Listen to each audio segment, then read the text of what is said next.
ஹரிபோல் தண்டோத் பிரணாம். நான் ஸ்ரீல நரோத்தமதாஸ் டாக்கூர்க்கு ஸ்ரீ பிரேம பக்தி சந்திரிகா புத்தகம் தொடங்கியிருக்கேன். இன்னைக்கு முதலாவது அத்தியாயம் ஸ்ரீ குரு மகிமா. முதலாவது ஸ்லோகம். ஸ்ரீ குரு சரண பத்மா केवल कति सद्मा वंदो मोहि सावधान महाते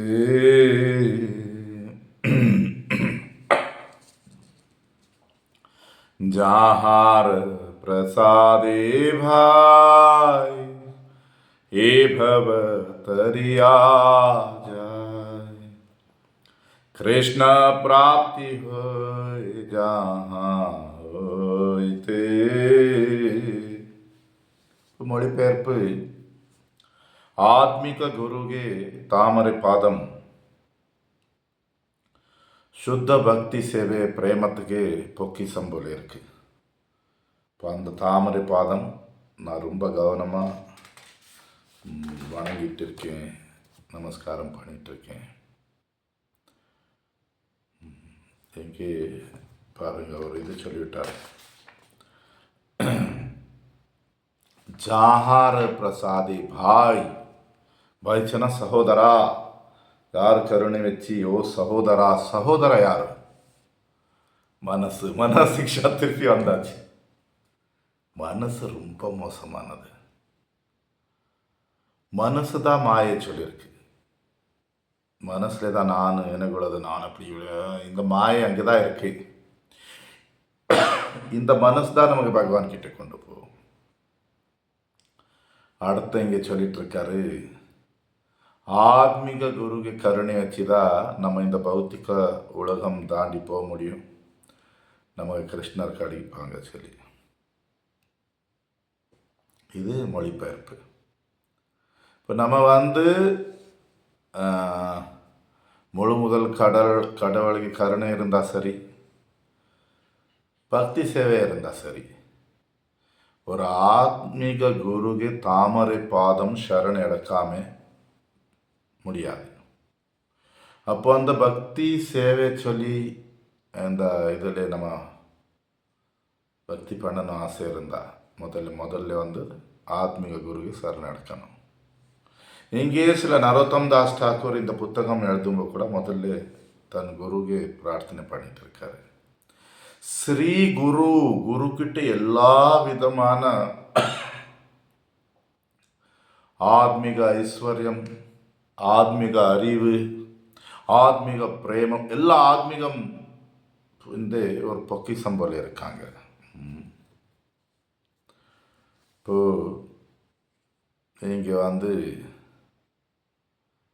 சிஷ்யன் என்னதுக்கு குருக்கு சரண் அடைக்கணும் அந்த விஷயம் சொல்லியாச்சு. கேவல பக்தி, வெறே பக்திக்கு வேண்டி மட்டும்தான். பாருங்க, அவருக்கு பாதம் தாமரை சொல்லிவிட்டாரு. தாமரை பூலே அமிர்தம் இருக்கு, ஒரு டைப் தேன் இருக்கு, சரியா, ஒரு ரசம் இருக்கு. அது யார் எடுக்க முடியுது? தேனி. ஒரு சிஷ்யன் அப்படி இருக்கணும். குருகே சரணை எடுத்துட்டு குரு கிட்ட இருக்க பிரேமம் பக்தி ஒரு சிஷ்யன் எடுக்க முடியும். பட் கேவல பக்தி, வேற பக்தி தான். கர்மம் அல்ல, ಭೌತಿಕ ஞானமல்ல, ಭೌತಿಕ ஆசைகளல்ல. அப்போ கஷ்டம். இப்போ குருகே நம்ம ரொம்ப கவனமாக சரண் எடுக்கணும். அப்போ நமக்கு கிருஷ்ண பிரேமம், உண்மையான பக்தி சேவை கிடைக்கும். இப்போ இங்கே சில விஸ்வநாத் சக்கரவர்த்தி டாக்கூர் கூட பாய் சொன்னால் சகோதரா சொல்லிட்டு இருக்காரு, மனசுக்கு சகோதரா சொல்லிட்டு இருக்காரு. மனசு ரொம்ப மோசமானது. மனசு கூட ஃப்ரெண்ட்ஷிப் பண்ணுறது சகோதரச்சின்னு. இப்போ நம்ம சாதனை பண்ணணும் ஆசை இருந்தால் முதல்ல குரு சரண் எடுக்கணும். குரு எப்படி இருக்காரு? ஸ்ரீ சொல்லிவிட்டாங்க. சாதாரண குரு கிடையாது. ஸ்ரீ சொன்னால் ஐஸ்வர்யம், பொக்கிசம். இங்கே கேவல பக்தி, பக்திக்கு உள்ளது. இப்போ குரு எப்படி இருக்கணும்? எந்த குருக்கு சரண் எடுக்கணும்?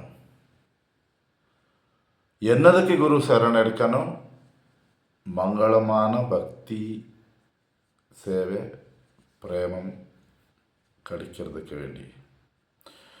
குரு யார் எல்லா சாஸ்திரங்களும் புரிஞ்சிருக்காரு, யாருக்கு பகவானுக்கு உள்ள அனுபவம் இருக்குது, யார் தான் கூட பக்தி பண்ணிட்டு இருக்காரு. குருக்கே உண்மை தெரியாது சொன்னால் சிஷ்யனுக்கு சந்தேகம் போகிறது போல எப்படி பண்ண முடியும்? குருவே பக்தி பண்ணலாம் சொன்னால் நமக்கு எப்படி பக்தி சொல்லி கொடுப்பாங்க? குருக்கு உண்மை தெரியாது சொன்னால் நமக்கு யார் உண்மை சொல்லி கொடுப்பாங்க? இப்போ அந்த குரு எப்படி இருப்பாங்க நமக்கு எப்படி தெரியும்? உபசமாசிரயம். குரு 6 எதிரிகளுக்கு ஜெயிச்சிருக்காரு. காமம், கோபம், பேராசை, மோகம், இந்த 6 எதிரிகளுக்கு ஜெயிச்சிருப்பாங்க. யார் சிஷ்யன் சரணடைப்பான் அவனு கூட ஜெயிக்க முடியும் அந்த 6 எதிரி மேலே, குரு கருணை வச்சு. இப்போ சில ரூப கோஸ்வாமி பார்த்து சொல்லிட்டு இருக்காரு, அந்யாபிலாஷித சூன்யம் ஞான கர்மாதி அனாவிரதம் அனுகூலேன கிருஷ்ணானுஷீலனம் பக்திர் உத்தமா. இதுக்கு தான் இங்கே நரோத்தம் தாஸ் டாக்கூர் கேவல பக்தி சத்மா சொல்லிவிட்டார். குரு வேறே பக்திಗೆ பொக்கிசம் போல இருக்காரு. நம்ம கூட குரு கிட்டே பக்தி விஷயமா போகணும். ரூப கோஸ்வாமி சொல்லிட்டு இருக்காரு, உண்மையான நல்ல பக்தி எது? எதில் வேற எந்த விதமான ஆசை கிடையாது. கர்மம், இந்த உலகத்தின் ஞானம் ஒன்றுமே கிடையாது. வேறே கிருஷ்ணனுக்கு அனுகூலமாக இருக்கிறது. கிருஷ்ணன் சொன்ன போலே அனுஷீலனம். அனுஷீலனம் எப்படி சொல்கிறது? உடம்பு வச்சு சரியான முறையில் சேவை பண்ணுறது,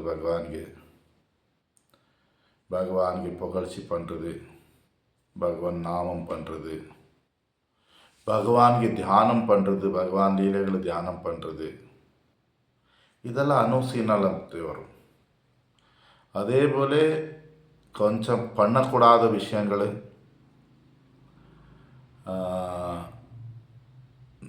என்ன நமக்கு கொஞ்சம் கட்டளைகள் இருக்குது. பக்தர் இப்படி வாழணும், அதே போல் அபராதம் பண்ணக்கூடாது, நாம அபராதம் பண்ணக்கூடாது, புலன் திருப்திக்கு உள்ள ஆசை இருக்கக்கூடாது, மோட்சத்தின் ஆசை இருக்கக்கூடாது. இப்படி அனுசீலனம் சொன்னார். அதுதான் இங்கே ஸ்ரீ நரோத்தம் தாஸ் டாக்கூர் கேவல பக்தி சத்மா சொல்லிட்டார். இப்போ நம்ம குருக்கிட்ட வேற பக்திக்கு வேண்டி போகணும், பக்தி சம்பந்தமாக இது பண்ணணும். அப்படி நம்ம பண்ணால் நமக்கு உள்ள எல்லா குறைகள், தோஷங்கள் இது போயிடும்.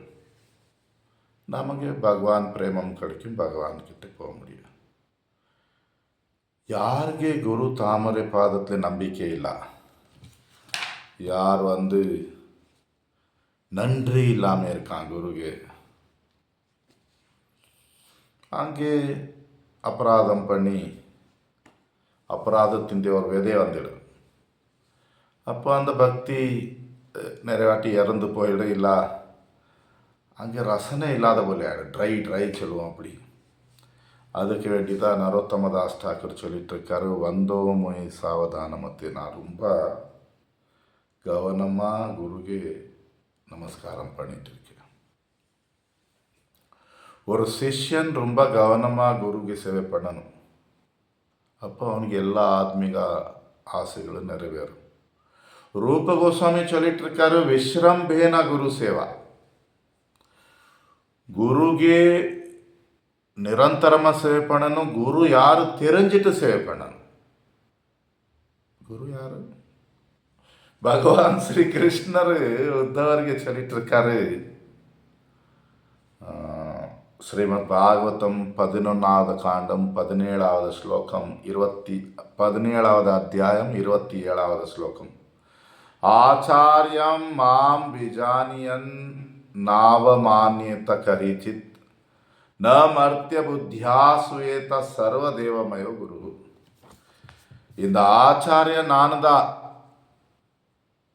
நான் நினச்சிட்டு ஆச்சாரியருக்கு சங்க பண்ணணும். நம்ம சொன்ன நம்ம குரு தான் நம்ம கிருஷ்ணர். கொஞ்சம் கூட அவமரியாதை பண்ணக்கூடாது, தவறு தேடக்கூடாது. குருவிலே அவருக்கு ஒரு சாதாரண மனிதன் நினைக்கக்கூடாது.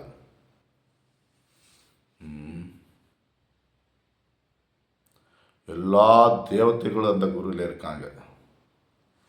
இப்போ ஒரு சிஷ்யன் முழு நம்பிக்கை வச்சு குருக்கு சேவை செய்யணும். அவருக்கு மனிதன் நினைக்கக்கூடாது, சாதாரண உடம்பு நினைக்கக்கூடாது. சாதாரணமாக நம்ம பார்த்துட்டு இருப்போம், நிறைய பேர் குருவில் குறை பார்த்துட்டு இருப்பார்.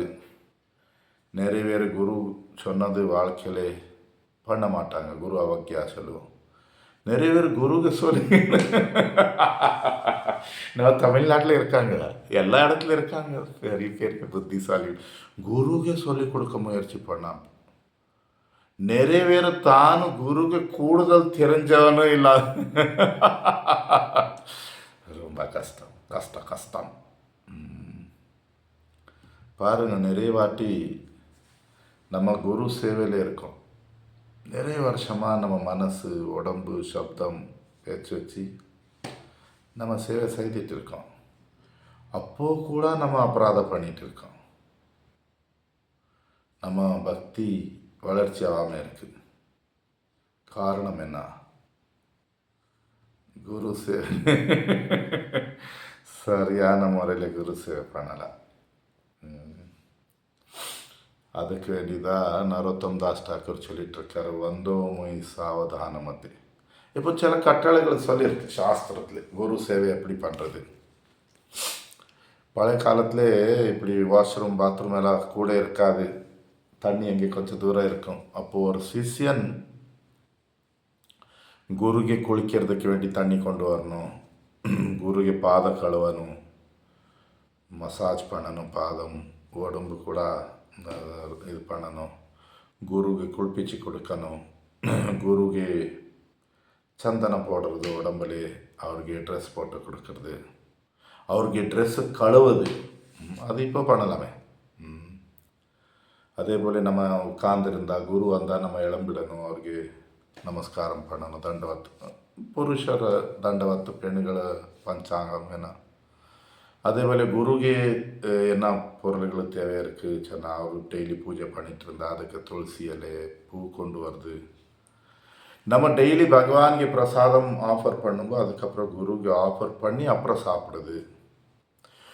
குருதேவருக்கு பேர் சொல்லக்கூடாது. பேர் சொல்கிற வாய்ப்பு வரும்போது தலை கீழே பண்ணி கை 2 நமஸ்காரம் பண்ணி அஷ்டோத்தர சதஸ்ரீ ஸ்ரீ, அதுக்கப்புறம் குருவுக்கு பேர் சொல்லி அதுக்கப்புறம் பிரபுபாதா, விஷ்ணு பாதா இப்படி சேர்க்கறது. நம்ம உடம்பு, பேச்சு, மனசு வச்சு நம்ம குருவை திருப்தி பண்ணுறது. நம்ம நல்ல நடவடிக்கை, நம்ம அனுபான சுபாவம், நம்ம சொத்து, நம்ம உடம்பு, நம்ம வீடு, நம்ம உயிர் வச்சு வந்தோமோய் சாவதான மாத்தி. அதுக்கு அர்த்தம் நம்ம என்ன கவனமாக நமஸ்காரம் பண்ண போகுது, அப்படி இல்லை. அதே போல என்ன பண்ணக்கூடாது, குருதேவருக்கு ஆசனம், ட்ரெஸ்ஸு, பெட்டு, ஷூஸ், செப்பல் என்ன இருக்குது, இல்லை குருதேவருக்கு எந்த பொருள் கூட அதுக்கு மேலே கால் வைக்கக்கூடாது. அதே போல குருதேவ் உட்கார போலே, பேசுறது போலே, அவர் அவர் எப்படி கை இது பண்ணுவார், அந்த ஆக்டிங் பண்ணுறது நான் பார்த்துருக்கேன், நிறைய பேருக்கு பார்த்துருக்கேன். பேரெல்லாம் சொல்ல மாட்டேன். நம்மவே யோசனை பண்ணணும், நம்ம என்ன பண்ணிட்டு இருக்கோம். இப்போ கூட இப்போ ஒரு 2 4 நாள் 2-3 நாள் முன்னாடி நான் ஒருத்தருக்கு மெசேஜ் அனுப்பினேன். அவர் குருதேவ் கூட இருந்தார். குருதேவ் போல ஹரி போல் நான் சொன்னேன், எடா எவ்வளோ ஆளை பார்த்து வந்து போல. அப்போ சரி. அதே போல் குரு முன்னாடி கால் இப்படி பண்ணி உட்காருது, இல்லை குரு பக்கம் கால் பண்ணி உட்காருது, இல்லை கால் மேலே கால் போட்டு உட்காருது, இல்லை குருக்கு விரல் காட்டிட்டு பேசுறது. அதே போல் குரு முன்னாடி கொட்டாவி சத்தமாக சிரிக்கிறது. இப்படியெல்லாம் சில பேர் இப்படி கால் இப்படி ஆட்டிட்டு இருப்பார், அதெல்லாம் குரு முன்னாடி பண்ணக்கூடாது. குருவுக்கு ரொம்ப பக்கத்துல இல்லை குருவுக்கு ரொம்ப முன்னாடி உட்காரக்கூடாது, கொஞ்சம் கேப் வைக்கணும். என்ன குருக்கு தொடையில உட்காந்துட விட மாட்டான், ஐயோ கஷ்டம். குரு முன்னாடி தூங்கக்கூடாது, படுத்து இது குரு முன்னாடி வேறவங்களுக்கு மேலே சத்தம் போடுறது, இது பண்ணுறது, அந்த மாதிரி பண்ணக்கூடாது.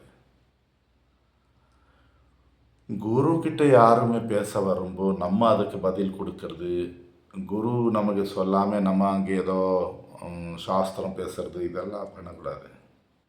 நம்ம குரு கூட இருக்கும்போது குருக்கு சொல்லாமல் எங்கே போகக்கூடாது, அவருக்கு பர்மிஷன் வாங்கி போகணும் வரணும் இதுதான் இருந்தால். அதே போல் நம்ம பேசுறது குருக்கு ஆர்டர் கொடுக்க போல இருக்கக்கூடாது, இல்லை நம்ம கொடுக்கறது கூட எதுவுமே சொன்னால் அது கொஞ்சம் கொடுங்க, இது எடுத்துடுங்க, இப்படி இருக்கக்கூடாது. ரொம்ப பணிவாக ரொம்ப ஒரு மதிப்பு வச்சு பேசணும். குருகே பர்மிஷன் இல்லாமல் குருகே சாப்பாடு சாப்பிடக்கூடாது. இப்போ 2-3 வருஷம் ஆகி பக்தி ரொம்ப கூட இருக்குது நம்ம மடத்தில். மாயாப்பூ தான் அவர் குரு மகாராஜ் எங்கே இருந்தால் அவர் எப்போ சாப்பிட்டுடுவார் சொல்லி 10-20 பேர் வெளியில் உட்காந்துருப்பான். குரு முடித்த உடனே தட்டு இலை குரு உச்சிஷ்டம் சரி. குருக்கு சாப்பாடு நம்ம சாப்பிட்டுட்டு இருக்கோம், இல்லை நிறைய பேர் குரு சாப்பிடும்போது முன்னாடி போய் உட்காந்துருப்பார். குரு கூட என்ன இப்படி உட்காந்துருக்கான்னு சொல்லி தட்டில் கொஞ்சம் எடுத்து கொடுப்பாரு. இதெல்லாம் என்ன குரு பக்தரோ தெரியாது. அதே போல் நம்ம குரு பார்த்து யாருமே தவறாக பேசிகிட்டு இருந்தால் அந்த இடத்துக்கு போகக்கூடாது. யாருமே குரு பார்த்து தவறு பேசிகிட்டு இருந்தால் அந்த ஆளுக முகம் பார்க்கக்கூடாது. நிறைய பேர் இருக்காங்க, நான் பேரெல்லாம் வேண்டப்பா. அதே போல் குரு நமக்கு ஒரு வாட்டி கோபம் பண்ணலாம், அப்போ நம்ம அது ரொம்ப பணியாக ஏற்றுக்கொள்வது, ஏதோ நான் தவறு பண்ணேன் அப்படி வந்தோம் சாவதானம் மத்துச்சுன்னா இப்படி சும்மா பணிவாக நமஸ்காரம் பண்ணி போயாச்சு அப்படியெல்லாம். கவனமாக இருக்கணும். நிறைய வாட்டி நமக்கு சோதனைகள் வரும் வாழ்க்கையில். நம்ம குரு வேறு சிஷியனுக்கு முக்கியத்துவம் கொடுக்கலாம், அப்போ நமக்கு பொறாமை வரக்கூடாது. நம்ம எப்பவுமே குரு என்ன பண்ணிட்டு இருக்காரு அதில் நம்ம உதவியாக இருக்கிறது. புதுசாக வந்தவங்களுக்கே அவர் நமக்கு கூடுதல் மதிப்பு கொடுக்கலாம், ஒரு இது கொடுக்கலாம், நமக்கு பொறாமை இருக்கக்கூடாது. அதே போல் ஒரு டைப்பு இங்கே விஸ்வநாத் சக்கரவர்த்தி தாக்கர் சொல்லிகிட்ருக்காரு, ಗುರುದೇವ್ ಭಗವಾನ್ಗೆ ಕರುಣೆ ಪ್ರೇಮத்திಗೆ அவதாரம். நமக்கு இது ரெண்டுமே ரொம்ப தேவையாக இருக்குது. குரு கருணை, குருಗೆ பிரேமம். குரு திருப்தி ஆயாச்சு சொன்னால் நமக்கு கிருஷ்ணர் கிடச்சிடும், நமக்கு அந்த அனுபவ பக்தி சேவை கிடச்சிடும். அதுக்கு வேண்டி நம்ம குரு சேவை, குரு சரணம் எடுக்கிறது இந்த உலகத்திலே வெளியில் போகணும், கிருஷ்ணர் லோகத்துக்கு போகணும். அப்போ குரு கிட்ட போய் இந்த உலகத்தில் விஷயங்கள் இந்த அப்போ இது சரியா? நம்ம யோசனை பண்ணணும். குரு கருணை சொன்னால் நம்ம குறைகள் தோஷங்கள் போயிடும். ನಮಗೆ ಭಗವಾನ್ಗೆ ಉಳ್ಳ ಹೀಗೆ ஜீவ கோஸ்வாமி பாத் பக்தி சந்தர்ப்ப புக்கில் சொல்லிட்டு இருக்காரு, ನಮಗೆ ದೋಷಗಳು நாசமாவது, நமக்கு பகவான் திருப்தி ஆகிறது. இது குரு கருணை வச்சு தான் நடக்கும். அப்போ நம்ம நடவடிக்கை குருக்கு திருப்தியாகி நமக்கு குறைகள் போய் நமக்கு கிருஷ்ண பிரேமா கிடைக்கணும். அப்படி இருக்கணும். இனி இருக்க விஷயங்கள் நமக்கு நாளை பேசலாம். அறிவு தந்தோர்ப்பணம்.